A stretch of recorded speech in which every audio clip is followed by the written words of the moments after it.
Hey guys, तो आज आपको मेहरानगढ़ किले का पार्ट 2 दिखाते हैं। पहले भाग में हमने यहाँ से एंट्री की थी। ये है जयपुर जो मेन गेट है, और इसके बाद सेकंड गेट के ऊपर तोपों के गोलों के निशान लगे हैं। मान सिंह के काल में एक युद्ध हुआ था जिसके टाइम में ये निशान लगे थे। उसके बाद ये एंट्री है। यहाँ पर ही भाई साहब म्यूजिक बजा रहे थे। फिर यहाँ पर अपना ब्लॉग एंड हो गया था। तो चलिए आगे चलते हैं। इस गेट में घुसते ही लेफ्ट साइड में महारानियों के हाथों के निशान थे। कहा जाता है मान सिंह की रानियां थी जो सती होने के बाद ये निशान बनाए गए थे। तो अभी जो एक बात मैं आपको बोलने वाली हूँ इसको थोड़ा ध्यान से सुनिएगा, क्योंकि मैं आपको ये बताना चाहती हूँ कि मैं व्लॉगिंग क्यों करती हूँ और एजुकेशन के वीडियो क्यों नहीं बनाती हूँ। पिछले 1.5-2 साल से जब से मैं व्लॉगिंग करती हूँ, लोग बहुत ज़्यादा बोलते हैं कि क्या ये व्लॉगिंग कर रहे हो, आप तो टीचर हो, अच्छी खासी जो है एजुकेशन की वीडियो बना सकते हो, नॉलेज की वीडियो बनाइए, कुछ ऐसे वीडियो बनाइए जिससे लोगों को जानने को मिले और लोगों को सीखने को मिले। तो देखो भाई, नॉलेज कोई नहीं देखना चाहता। जो चीज़ें अच्छी होती है, जानने को होती है, वो नहीं जानना चाहते लोग देखना चाहते हैं तेरी मेरी, इधर की उधर की, तेरे घर की मेरे घर की, अटरम पटरम चटरम, ये चीज़ें देखना चाहते हैं। और एजुकेशन की वीडियो बनाकर छोड़ देंगे तो कोई नहीं देखने वाला। ये आज के इस वीडियो से साबित हो जाएगा। आप देखना, ये 14 मिनट का वीडियो है और इसमें आज भर भर के नॉलेज डाली हुई है। तो हमने यहाँ पर एंट्री की थी 5 बजे और 7 बजे बाहर आ गए थे, तो 2 घंटे से आराम से देख सकते हैं। लेकिन मेरी आदत है, किसी चीज़ को देखना शुरू करती हूँ तो बहुत ही ज़्यादा गहराई से देखती हूँ। ये मेरे साथ पढ़ने वाली मेरी फ्रेंड्स बहुत अच्छी तरह जानती है, क्योंकि उस टाइम जब हम हॉस्टल वगैरह में रहते थे ना, तो मैं किसी लड़की को या किसी की उसकी चीज़ सामान को देखना शुरू करती हूँ तो फिर वो कहती यार नज़र तो हटा ले, हम लोगों को शर्म आ रही, इतना क्या देख रही। तो इसी तरह मैं यहाँ पर भी बहुत ज़्यादा टाइम लगा रही हूँ। इसी तरह खरीदारी करने जाती हूँ तब वो चीज़, एक चीज़ 10 बार देखती हूँ, फिर भी खरीदूँ नहीं खरीदूँ इसकी कोई गारंटी नहीं है। चलिए अब हम इनके अंदर चलते हैं। जितने भी महल आपको दिख रहे हैं इनके अंदर चल के आपको दिखाते हैं। सबसे पहले यहाँ पर जो सामने से महल दिखने वाला है वो है दौलत खाना। इस दौलत खाने के अंदर रखी हुई है सबसे आगे 2 तोपें। तो इन तोपों के बारे में बाद में बताते हैं। पहले इस पालकी की बात करते हैं। तो ये है कांच की जड़ी हुई और ऊपर सोने की पॉलिश की हुई है, तो इसको भी हम करीब से दिखाएंगे। तो यहाँ से हम लेफ्ट लेते हैं और इन चीज़ों को वापस आके आपको करीब से दिखाते हैं। सबसे पहले यहाँ पोर्शन आता है तलवारों का। ये है अजीत सिंह की तलवार और उसका कवर। फिर नेक्स्ट आ जाती है अभय सिंह की 2 तलवारें।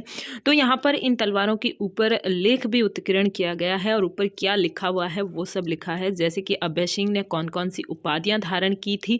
तो ये इन राजाओं ने खुद अपने हाथों से इस तलवारों से युद्ध किया था।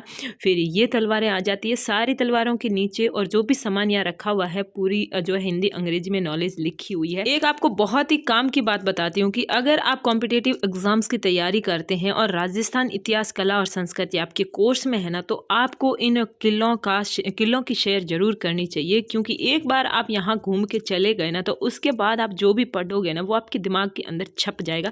सबसे पहले आपको ये वाला पार्ट बताते हैं। इसमें एक ढाल रखी हुई है और ये चमड़े के ऊपर सूती कपड़े लगाया और फिर उसके ऊपर चांदी के तारों से वर्क किया गया है, मतलब कि जरदोजी वर्क किया गया है। इस तरह की ये ढाल है और ढाल के आसपास जो भी चीज़ें रखी हुई है ना, ये भी बड़ी ही प्यारी है। तो ये है एक मुकुट टोप, या इसको टोप कह सकते हैं, इस सिर की सुरक्षा के लिए है। आगे जो पत्ती नुमा जो डिज़ाइन है ना, ये नाक के बचाव के लिए, और ये जाली नुमा जो है कानों के बचाव के लिए इस तरह। और ये इसके पास जो रखा हुआ है ये है बंदूक तोड़ेदार। भाई मैंने यहाँ 2 घंटा घुमा लेकिन मेरे लिए तो कम पड़ रहा था। ये है चुस्की, मतलब एक औरत की डिज़ाइन की एक इस तरह की सुरमेदानी की जैसे बनाई गई है। तो इसमें से कोई भी लिक्विड होता था ना वो राजा पीते थे, जैसे कि इसमें से शराब भी हो सकता है, अमल या फिर कोई नशे की चीज़ हो सकती है। ये है पानदान। और इसके बाद यहाँ पर आप देख सकते हैं कि ये भी एक कलश रखा हुआ है जिसके चारों ओर देवताओं के फोटो बने हुए हैं। इसके बाद एक और पानदान आ जाता है और एक पेन रखने का बॉक्स है। तो ये पेन बॉक्स भी बड़ा ही प्यारा है। और यहाँ की ये एंटिक चीज़ें देखने के बाद मतलब यकीन नहीं होता कि इतनी पुरानी होने के बावजूद अभी भी इतनी अच्छी कलाकारी। ये सारी लकड़ी से बनाए हुए कुछ कलाकारी है, बहुत ही बारीकी काम किया गया है। और बॉक्स है कुछ। फिर ये है सूर्यदानी, मतलब इसमें जो नशा पता करते थे ना, इसके ये बर्तन और ये हुक्के के जैसा कुछ होता है। तो ये सूर्यदानी मतलब कि राजा महाराजा जब ऐस मौज करते थे, मतलब पार्टियां करते थे ना, तब वो कहते हैं कि आज तो पार्टी शुरू हुई है, तो ऐसे ही पार्टी शुरू करते थे इन सूर्यदानियों से। और ये है एक अंगरखा, यानी उस टाइम की एक पुरुषों की बहुत ही बड़ी पोशाक। ये है बीदर की कारीगरी के कुछ नमूने। बीदर हैदराबाद में है और वहाँ की कारीगरी कुछ ऐसी खास होती थी कि धातु के ऊपर चांदी और पीतल के तारों से वर्क किया जाता था। इसके बाद ये है राई का बाग रेलवे स्टेशन और यहाँ की गाड़ी की प्रतिकृति बनाई गई है। तो ये शायद या तो संगमरमर की है या फिर प्लास्टिक की है, तो भी पता नहीं, लेकिन वाइट कलर से क्रीमी कलर से काफ़ी सुंदर दिख रहा है। इसके बाद नेक्स्ट हमें मिल गए थे कुछ अमेजियंस। हमें अपने सब्सक्राइबर्स मिले हैं जिनमें एक मैडम मिली थी पूरी फैमिली के साथ, और ये मैडम है गंगानगर से, जोधपुर में इनके हस्बैंड करते हैं जॉब, और ये इनकी पूरी की पूरी फैमिली साथ में। और कह रहे थे भाई हमें भी ले लो, हमें भी ले लो। मैं बोली थी मुझे ले लो सबसे पहले तो फ़ोटो के अंदर। तो बहुत ही ज़्यादा अच्छा लगा। Thank you so much madam, आपसे मिलके अच्छा लगा। इसके बाद यहाँ पर ये सारे ही सिक्के हैं जिसमें मुग़ल काल के, मारवाड़ के, प्रिंसेस काल के और ईस्ट इंडिया कंपनी के टाइम के भी सिक्के आपको यहाँ देखने को मिलेगा। हर सिक्के के नीचे बताया गया है कि किस टाइम का है सिक्का और इनकी डिज़ाइन वगैरह सब बताई गई है। ये मारवाड़ के और ये कॉर्नर के अंदर मुग़ल वाले। फिर यह मिलती है एक खूबसूरत सी प्रतिमा और इसमें पहने हुए हैं सोने के गहने और अपनी यहाँ की ट्रेडिशनल वेशभूषा। ये है गणगौर माता पार्वती का एक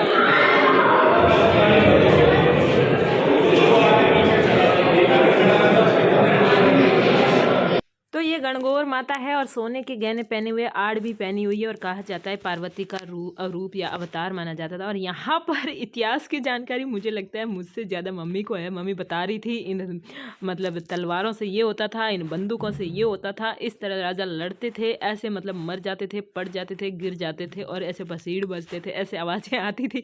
तो मम्मी का इतिहास जानकर मुझे भी हंसी आ गई। तो दौलत खाने के अंदर घुसते ही राइट साइड में ये है कड़क बिजली तोप और इसके सामने ये है पालकी जिसमें कांच भी जड़े हुए हैं और सोने की ऊपर से जो है कवर किया गया है, कोटिंग की गई है। यहाँ से ये झरोखे हैं जो यहाँ से बंद किए गए हैं, बीच में रस्सी बांधी गई है। मैंने ऐसे जूम करके वीडियो लिया तो यहाँ से पूरा शहर बाहर दिखता है। कहा जाता है कि यहाँ से देखने पर पाकिस्तान भी सामने दिखता है, लेकिन इतना बाहर किसी को जाने नहीं देते हैं क्योंकि क्या पता भाई कोई खिड़की से बाहर टपक जाए। तो यहाँ पर एक और तोप आपको बता रही हूँ, ये लेफ्ट साइड में है।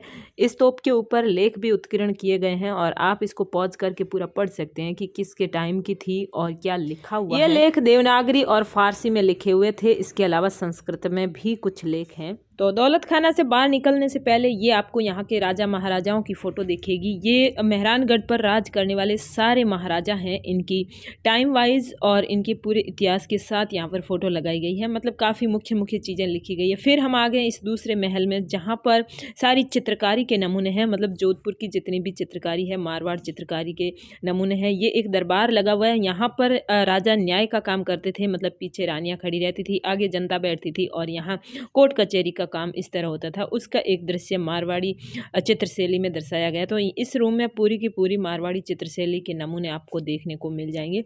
बड़ा ही प्यारा कमरा था। अब हम इन घुमावदार सीढ़ियों से ऊपर जाएंगे। ऊपर है बहुत सारे और भी महल, शीश महल, फूल महल और राजा का शयन कक्ष वगैरह। ये यहाँ का हॉल है। हॉल में इस तरह का कुछ है, मतलब कि ये लगे हुए हैं और पीछे एक आपको अंगरखा पोशाक दिख रही है जो राजा महाराजा पहनते थे और किस तरह उसके ऊपर कलाकारी की गई है और किस तरह के कपड़े की होती थी वो सारी चीज़ें। और यहाँ जो भी चीज़ें हैं सब पे लिखा हुआ है तो आप पढ़ भी सकते हो। और इसके बाद हम आते हैं शीश महल में। तो शीश महल पूरा का पूरा शीशे से बना हुआ है। इसके अंदर हम प्रवेश करेंगे तो सारे शीशों के अंदर अपने को अपना मुखड़ा दिखेगा, लेकिन अब ज़्यादा टाइम हो चुका है तो थोड़ा ये पुराना हो गया है और शीशे काफ़ी ज़्यादा धुंधले हो गए हैं। तो बीच में फर्श पर भी ये चौपड़ टाइप की डिज़ाइन में शीशे बने हुए हैं और मुझे ये कमरा यानी कि ये महल बहुत अच्छा लगा। अब आते हैं हम फूल महल में।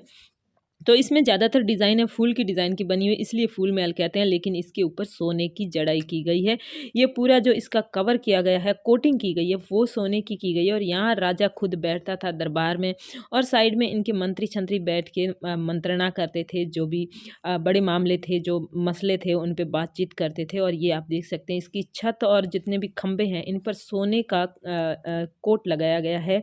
और बाद में हम आते हैं यहाँ से तो हमें दिख जाता है बाहर से पूरा शहर और कहा जाता है यहीं से पाकिस्तान सामने दिखता है। अभी तो इसके ऊपर 2 मंजिल और है, हम वहाँ गए नहीं हैं। और यहाँ नीचे तोपें रखी गई हैं और साइड में टेबल और कुर्सियाँ हैं जहाँ पर कहते हैं कि वो कैंडल लाइट डिनर होता है रात में।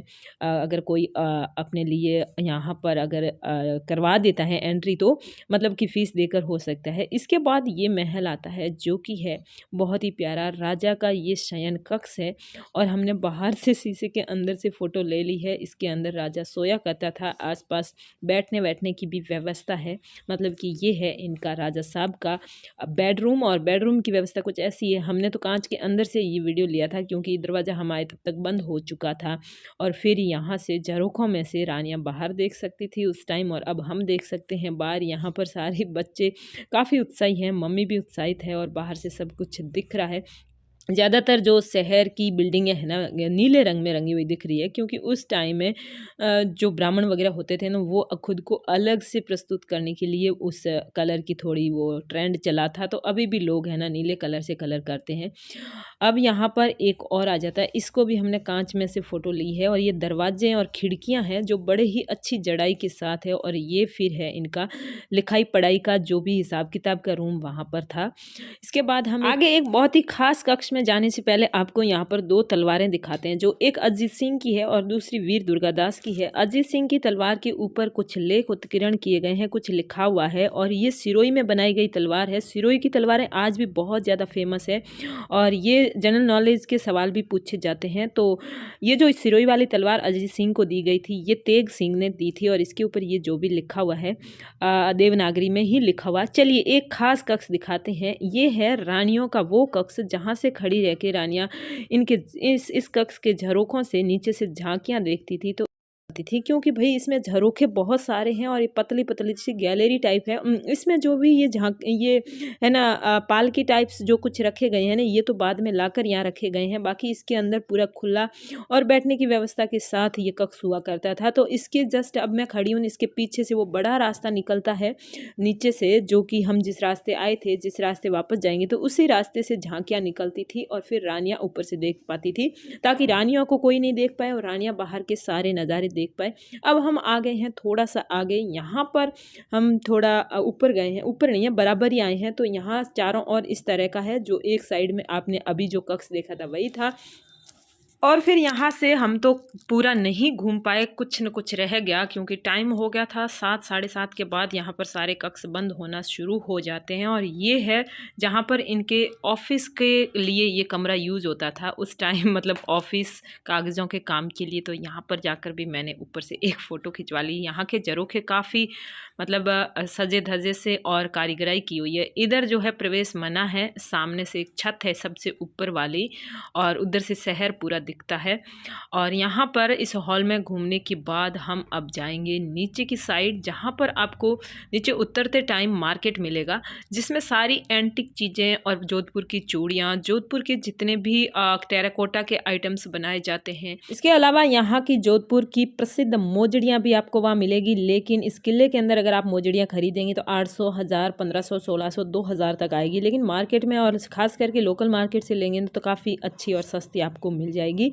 यहाँ से हम वापस इस रास्ते आते हुए, ये है लोहा पोल जहाँ पर रानियों के हाथ छपे हुए थे और नीचे का रास्ता वही है जिस रास्ते हम गए थे। और इस किले की टोटल ऊंचाई बताई जाती है 150 मीटर ऊंचा है। चलिए अब हम आपको आगे का प्रोग्राम बता देते हैं कि हम कहाँ कहाँ जाने वाले हैं। तो अब तो रात हो गई है, हम जाएंगे वापस जहाँ रुके हुए हैं, वहाँ पर खाना वाना बना हुआ है तो खाना खा के सो जाएंगे। और कल जाएंगे हम चिड़ियाघर यानी माचिया सफारी, इसी के साथ जसवंत थड़ा भी है, वहाँ पर भी जाना है, कायलाना झील, और शहर के अंदर है राजा का महल यानी उम्मेद भवन, तो उम्मेद भवन पैलेस भी जाना है। और फिर शॉपिंग और मार्केट जाना है, शॉपिंग करने के लिए कौन से हैंडलूम कहाँ पर जाएंगे वो प्लानिंग आज रात को करेंगे। और अब हम जाके खाना खा के सो जाएंगे। यहाँ तो हो गया है अंधेरा, अब हम यहाँ से ले लेंगे टैक्सी क्योंकि पैदल आए थे ना, पैर बहुत दुख रहे थे और यहाँ घूमते घूमते भी पैर सूजने लगे। दिव्या का पैर तो बड़ी ज़ोरों से दर्द कर रहा था।